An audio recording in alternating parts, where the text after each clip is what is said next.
While in Cuba, Starwood agreed to a sweetened merger bid from Marriott, just 1 week after Starwood first received a buyout bid from a major Chinese company. The Marriott-Starwood combination would create the world's largest hotel chain.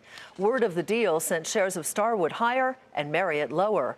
Simon Hobbs tells us why Starwood is suddenly such a hot property. As the first family landed in Cuba Sunday, the CEO of Marriott, also vice chair of the President's Export Council, wasn't far behind them. And by first light Monday, he was making headlines of his own with a higher offer for Starwood. We made a significant move over the course of the weekend and decided we are really very interested in the strategic power of this combined platform. Starwood boards accepted it and we're ready to go. Marriott's CEO thought he'd tied up the Starwood deal 4 months ago, but now the Chinese, led by insurer Anbang, are trying to break up the party at the last minute. Here's a timeline. November 16, Marriott makes what it later called an opportunistic offer of $63.74 a share after Starwood spent much of the year looking for buyers. Barely 3 weeks before shareholders were due to finalize the deal, China's Anbang emerges with an unsolicited offer of $76 a share, but it's all in cash.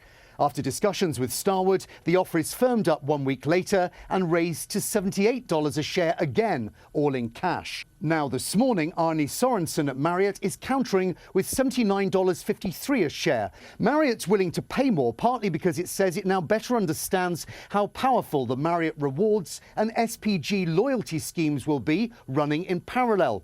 Arne Sorensen says they're their best bet to compete in the digital marketplace against the likes of Airbnb, Expedia and Priceline. The deal we got in November, in retrospect, maybe was just too good a deal. And so we've gone back, and obviously there was a competing bidder which surfaced last week, and we said, what is a fair offer for us to put forward? But remember, when China's Anbang paid Hilton what many believe was a staggering $2 billion to buy the Waldorf Astoria Hotel in New York, it proved just how deep its pockets can be. And many question if it will now counterbid again.